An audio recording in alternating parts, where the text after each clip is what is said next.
Salut à tous! Allez, je suis ravi de vous retrouver aujourd'hui pour une nouvelle petite vidéo. Alors comme d'habitude, on va faire un tour à l'atelier pour vous montrer un peu ce qu'il s'y passe, les chantiers en cours. Mais avant cela, vous l'avez certainement reconnu, il s'agit de la Jeep du 87 qui est derrière moi. Donc sur la dernière vidéo, on l'a passé au contrôle technique après une restauration complète que vous pouvez retrouver dans les précédentes vidéos.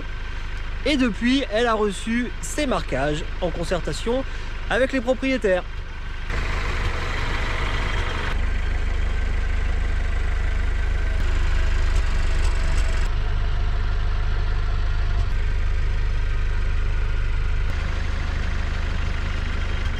Allez, pour se faire plaisir une dernière fois, on va aller faire un petit tour avec, lui dire au revoir.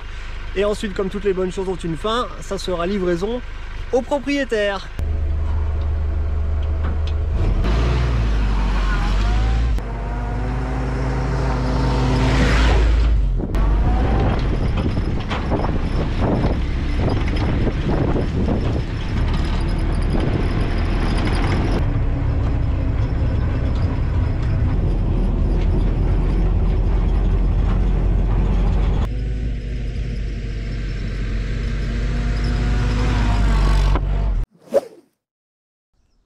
Alors, petite parenthèse, vous avez été nombreux à nous demander à quoi ressemblent les céleris que l'on vend sur la boutique en ligne. Alors, comme des images valent mieux qu'un long discours, je vous laisse voir par vous-même.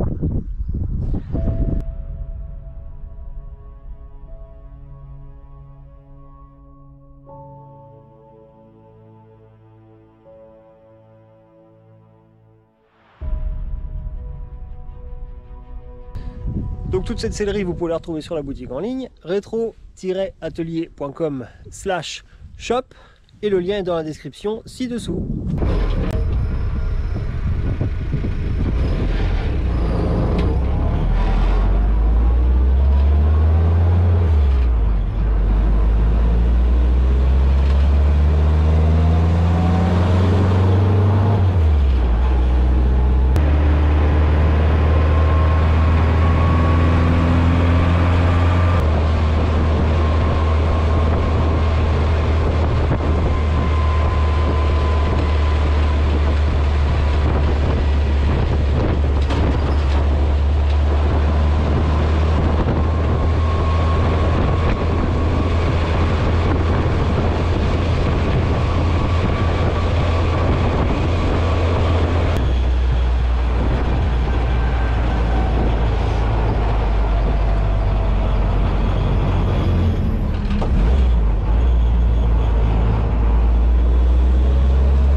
Bon, bilan de l'opération, une grippe. Bon, nous voici donc de retour à l'atelier. Alors on va faire un petit tour et on va s'intéresser plus particulièrement à celle-ci. Elle nous arrive du 44, c'est une M201, 24 volts, allumage blindé. Et elle a besoin d'un bon entretien. Donc on va faire un petit check-up ensemble, on va regarder ça. Et après on notera ce qui cloche pour pouvoir faire une proposition au propriétaire. Allez, première partie, elle va prendre un peu de hauteur et on va aller voir en dessous. Envole-moi, loin de cette fatalité qui me colle à la peau. Allez, lumière, on attaque par la direction. On n'a pas de soufflet, c'est bien sale, on doit avoir du jeu. Ouais, on a du jeu, et surtout là, au niveau du bras double, là où il se prend sur l'axe. Donc là, direction à voir ici. Côté boîtier, on verra ça après. Le pont avant, il fuit. Bon, étrangement, le joint spi ne fuit pas. De toute façon, ça sera à changer. Oh, la goupille. Oh, magnifique la goupille, ok. Côté châssis, ça a l'air correct sur l'avant. L'échappement, ça va. Ouais, non. Bon, c'est un peu fatigué, hein. L'échappement est fatigué. Le mètre cylindre, il est un peu oxydé. Ça va demander... Aïe, aïe, aïe. Fil un peu dénudé. Ouais, ça va demander intervention. Ok, l'électricité, ça se balade. L'oméga, il est mangé.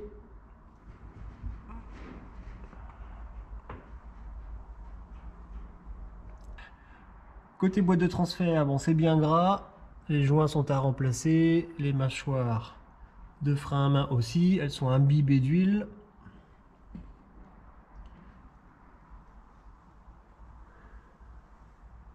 Le joint spi du nez de pont HS. Pour le châssis, là, ça va. Sur l'arrière, pas de problème. Côté électricité, c'est pas magnifique, hein. Ouais, ça se promène. Domino. Ouais, c'est pas joli. Ok, ok. Alors, côté frein, là, ça va être la surprise au démontage. Pour l'instant, on peut pas voir. Les pneus sont magnifiques. Du Kleber TRT en 6,50 par 16. Ils sont magnifiques. Et ils sont, ouais, c'est dans les derniers. Ils sont de 91. Très beaux pneus. Ok, bon, on a un attelage modifié. Ok, bon, premier aperçu.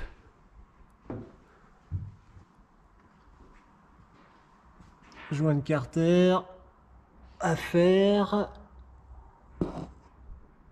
Joint de carter d'huile, joint de carter distribution, joint spi distribution à faire, ça suinte. Côté radiateur, ouille, ouf. Ouais, côté radiateur, ça pisse. Hein. Voilà, elle est redescendue d'un étage. Alors, de ce côté-là, qu'est-ce qu'on a? Le capot. Ouais. Ok, ok. Bon, là, il va falloir intervenir. Alors, côté radiateur, en dessous, c'est pas joli. Et au-dessus, c'est pas joli non plus. Oh putain. Ok. Bon, là, je crois que celui-ci doit être en fin de vie. Hein. Bon, c'est relativement complet. Ensuite, l'habitacle. Elle n'a pas été modifiée. Alors, côté sellerie, on a vu avec le propriétaire. Il souhaite la changer. Et on va monter la même qu'on vient de vous présenter dans la vidéo. Alors, pour finir, on va jeter un œil dans le réservoir. On va voir ce que ça donne. Hop.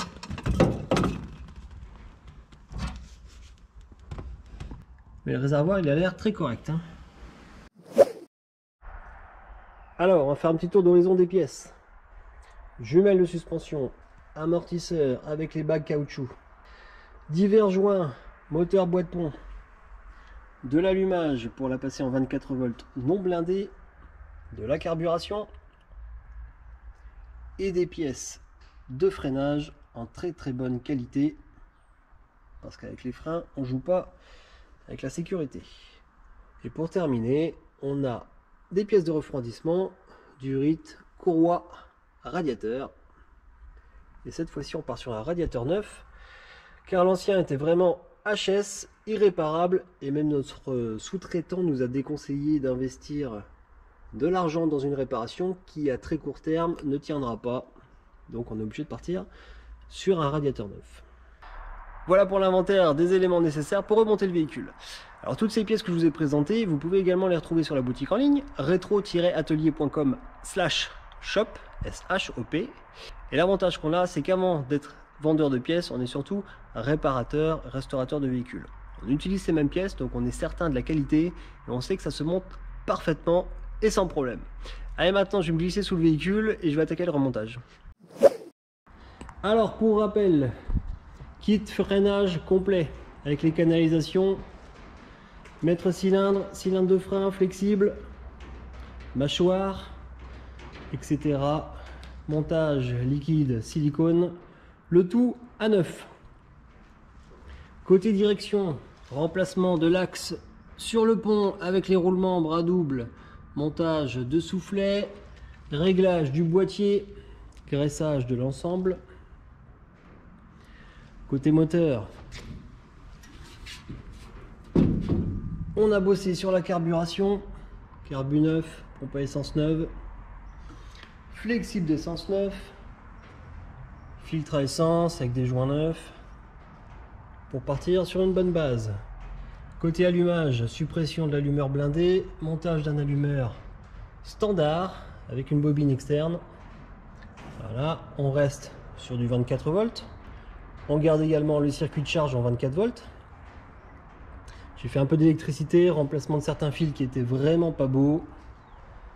Bon, j'ai pas fait tout le faisceau, c'était pas le but du jeu, donc on a encore quelques petites bidouilles, notamment la centrale clignotante qui est branchée sur une seule batterie, elle est en 12 volts. Les ampoules des clignotants sont également en 12 volts. Mais c'était pas le but du jeu de partir sur une resto et de tout remettre conforme. Donc ce qui fonctionne est conservé. Côté tableau de bord, tout fonctionne également. Dans l'habitacle, montage d'une sellerie neuve. Allez, en dessous cette fois-ci, donc canalisation de frein neuve, amortisseur neuf, jumelles remplacées, les anciennes avaient un sérieux coup dans la gueule, les joints de pont remplacés à l'avant comme à l'arrière. Sur les boîtes, même chose, avec un kit mâchoire de frein à main neuve. Côté moteur, carter d'huile déposée, crépine nettoyée, même chose pour le carter distribution à l'avant, remplacement du joint et du joint SPI. On a également le cap de compteur qui a été remplacé, celui qui était en place n'était pas du bon modèle. Un jeu de durée de refroidissement neuve, courroie neuve, radiateur neuf, celui qui était en place était vraiment HS, flexible d'huile, filtre à huile et huile neuve. Voilà, donc fin de chantier, le véhicule est terminé, il va pouvoir retourner chez son propriétaire. Et vu la période à laquelle on est, il va pouvoir en profiter au printemps. C'est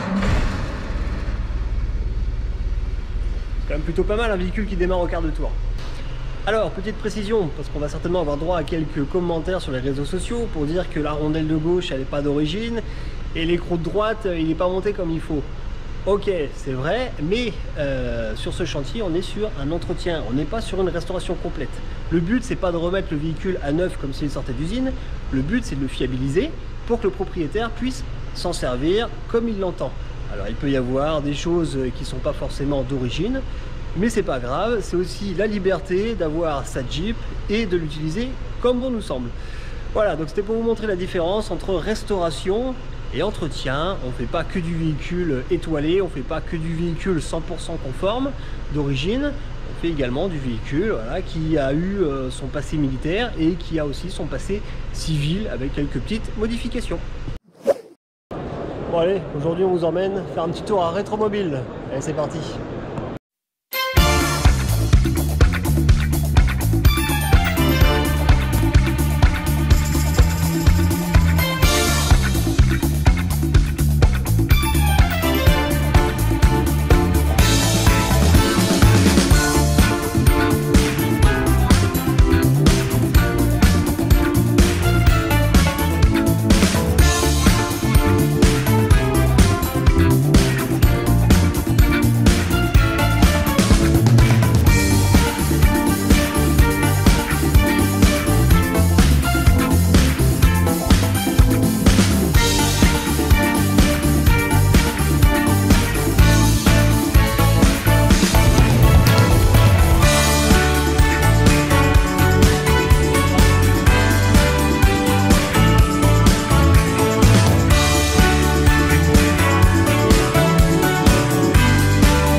c'est super. Bon, de magnifiques véhicules, une autre gamme de ce que l'on fait, mais toujours intéressant à voir, c'est de toute beauté.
Allez, reprise du chantier Jeep du 91, le moteur de retour chez le motoriste. Les pièces sont prêtes. On va pouvoir désormais passer à l'assemblage.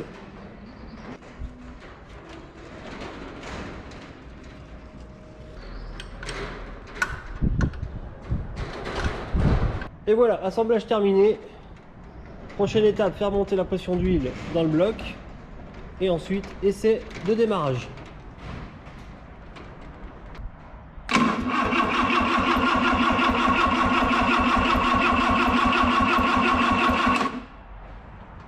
Ok, donc on a une pression d'huile au manomètre. Désormais, essai de démarrage. Allez, première tentative de démarrage. On va mettre un peu de starter. Vas-y.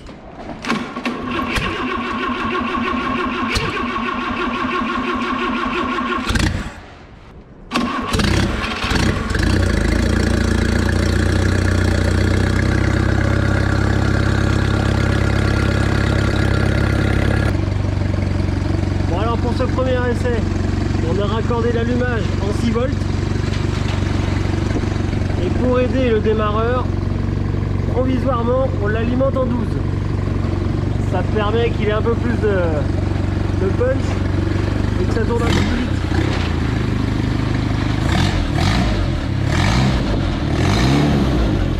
Voilà, après un petit réglage de l'allumage, de la carburation, désormais ça tourne rond.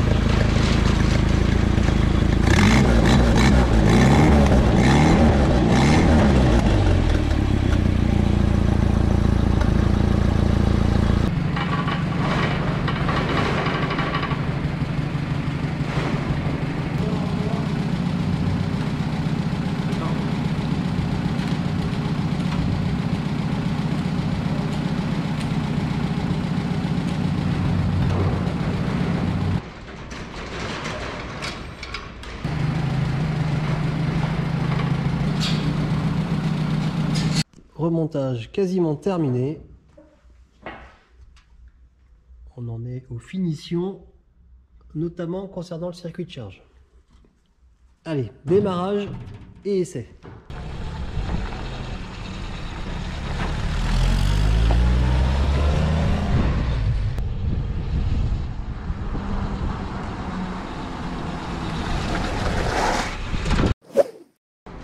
Bon, aujourd'hui réception du Jeep, on va faire un petit état des lieux. Ça va être amusant. Côté direction, aucun soufflet. Léger jeu, hein. Ouais, 3 fois rien, là, t'exagères. Franchement, pas grand chose. Bon, le support d'échappement pris sur le tirant moteur, il n'y a pas de problème. Le bas de cylindre, magnifique. Flexible d'essence de chez Butagaz. Nous atterrissons tout de suite au réservoir d'essence carrément à l'air libre. Ah oui, pas de coffre de réservoir, magnifique. Une sangle. C'est beau, c'est très beau. C'est neuf. Ça gagne du poids, la Jeep est plus légère. Et au moins, ça prend pas l'eau. Ça prend pas l'eau, là. Ah oui, effectivement, voyons le point positif. Oui. L'eau qui peut rentrer dans le coffre de réservoir ne reste pas. Et tout de suite évacuée. Voilà. Côté freinage, flexible de frein, neuf. Neuf.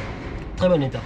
Arrière un petit peu mâchonné. Ça, c'est pour le siège éjectable, ça. Ah non, c'est pas une goupille de grenade, ça, chef? Ah oui, c'est ça, ouais. Ah oui. Ouais. Ah, Bon, c'est un peu oh. mâchonné. Oh, tiens, bon, la prise, elle marchera plus. Ah oui, là. Là, Et là, la nous caisse avons ronde. quelques petits dominos en option. Ah, la jumelle montée à l'envers. Eh ben tiens, pourquoi on se fait chier à mettre des jumelles gauche-droite? Bah exactement. Oh, Ça irait plus vite. Regarde ça, le graisseur en option. On gagne du poids. Ah oui, mais là, Ah, c'est soudé, là. Mais c'est la même chose. Là, c'est soudé. Tiens, avec des fils. Ah oui, là, il est soudé. Ah oui, Ah, c'est beau. c'est mieux. Côté Omega, Il n'y en a plus. ils sont plus de ce monde non plus. Cylindre bloc, suspension. Non, ah, ça sert oh à non, rien. non, non, non. Juste non. extérieur, Non. l'intérieur. Mais là, c'est mieux, parce que là, il n'y en a pas du tout. Ah, mais c'est magnifique ça. Il n'y en a pas du tout. Attends. C'est mieux. C'est libre. Bon, là, la bride, pareil. Hein. Ça, je ne sais pas. Ça doit venir d'une DS. Ça doit venir d'un Massey Ferguson. Les feutres, bon, c'est pas grave, ça ventilera mieux, hein, on n'a pas besoin. Les supports de phare, bah écoute, s'ils sont cassés, tu ressautes direct sur la calandre. Attache batterie, Attache Rilsan de chez Verts. Là, Et nous avons aussi... la charge de la batterie de l'alternateur direct sur le plus. Hein. Pourquoi se faire chier à aller plus loin? Bon, ça, c'est le flexible d'essence. Faut qu'ils prennent des virages. Bon, voilà, on a fait un petit état des lieux. C'est pas magnifique. Oui, il faut que tu notes là, il faut que tu remplisses la feuille, marquer ce qui ne va pas, beaucoup de choses. Et si je notais plutôt ce qui va, ça serait peut-être plus rapide.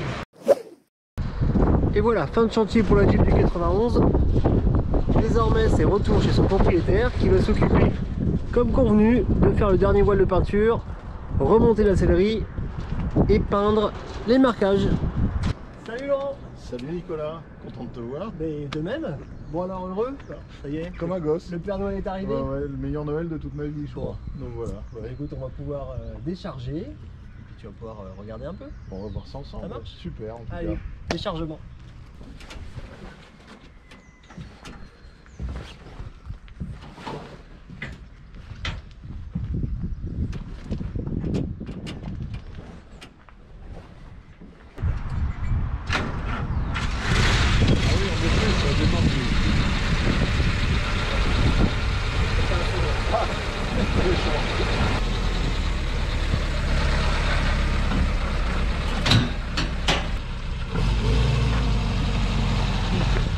Ouais, j'ai jamais vu tourner avant moi. Ouais, pas mal, plus que pas mal, top, top, top, top. Je l'avais pas vu tourner avant moi, juste démarré une fois et j'ai du mal à me l'approprier. Un super merci Nicolas. Et à toute l'équipe, mais vraiment un super merci. J'en chialerai presque. Alors, petit tour du propriétaire. Contact. Hein, y a pas de clé, donc très simple d'utilisation. Le starter, l'accélérateur à main. Le klaxon au milieu du volant, normal. Donc là, les clignotants, comme tu m'avais demandé, ici, démontables, si un jour tu t'en lasses et que tu veux les supprimer. C'est facile d'accès. Le commutateur d'éclairage. Donc côté droit, pour déverrouiller, tu appuies. Côté droit, premier cran, tu es en marche normale, en marche diurne. Donc les feux stop, les clignotants, les klaxons. Deuxième cran, tu passes sur les phares. Donc tu as des phares veilleuses. Au pied, code phare. Ok. Donc là pareil, tu as toujours du klaxon, des clignotants. Côté gauche, premier cran, blackout. D'accord. Là en l'occurrence ils sont pas branchés, on a mis les clignotants dedans, donc là tu n'as pas le fonctionnement des blackouts. Deuxième cran, le blackout sur l'aide. Des questions, donc si je veux les clignotants, il faut que j'ai systématiquement le contact phare. Ouais. Donc moi ce que je te conseille chez toi, tu mets toujours au milieu comme ça, Comme ça je suis tranquille. c'est neutre. Ouais. Après quand tu pars, clac, premier cran, Juste comme ça. et là tu as du feu stop, tu as des clignots, Ok. on entend. On voit même qu'il bouge. Ok. Ok. Bon, on va le laisser comme ça. Après pour le démarrage. Oh mais t'as ramené un petit siège. Oui, je t'ai ramené le C'est formidable. Bon. Pour le démarrage, donc ben, contact. Ouais. Si t'es à froid, starter. Starter. Avant ça, tu as fait les niveaux. Tu as pompé pour faire monter l'essence au carbu. 2-3 petits coups de pédale. Ça injecte un peu d'essence dans le collecteur. Et ensuite, Le contacteur à pied. Ok. Et là, direct, ta pression d'huile. À toujours surveiller. ta température lorsque tu roules à surveiller. L'ampèremètre, on va ralentir par un peu à gauche, accélérer, et repart. Par à droite. Boîte de vitesse, t'as tout sur les plaques. Marche arrière, Devant, première, deuxième, troisième, et ça après c'est le crabotage. Là tu as le point avant qui est libre. Si tu baisses, tu enclenches le point avant. 4 roues grande vitesse sur terrain meuble, neige ou sable. Et là après c'est compressé en petite vitesse avec un point mort au milieu et tout en haut petite vitesse. Et là c'est le plus gros franchissement. Le frein à main. Le frein à main de Jeep fonctionne très bien. À faire attention parce que ça reste toujours des freins à main un peu capricieux. On est parti ? On est parti. Allez, on est parti.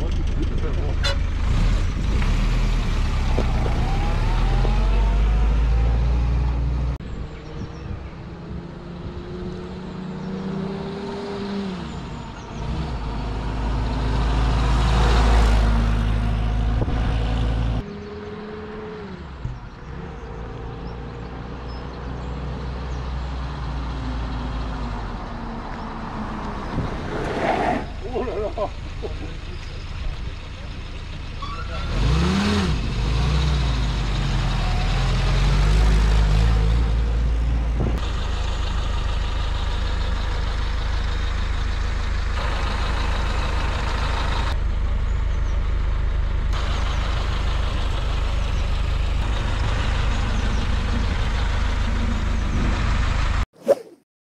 Et voilà, retour à l'atelier. Donc comme vous venez de le voir, la livraison de la Jeep du 91 s'est parfaitement passée. Le client est ravi. Il lui reste quelques bricoles à faire, c'était convenu ensemble. Donc il lui reste un voile de peinture globale sur tout le véhicule, monter quelques petits accessoires, monter la sellerie et faire les marquages. Ça, on avait vu ça ensemble. C'était convenu que ce soit lui qui le fasse. Et comme toujours, chaque projet est personnalisé. Ici, c'est pas l'usine. Chaque client peut nous dire ce qu'il veut pas, ce qu'on doit faire, ce qu'on doit pas faire. Tout est vu ensemble, il y a toujours un très bon contact. Allez, fin d'épisode. Pour la suite, ça sera dans une prochaine vidéo. Et il y a de quoi s'occuper. À bientôt!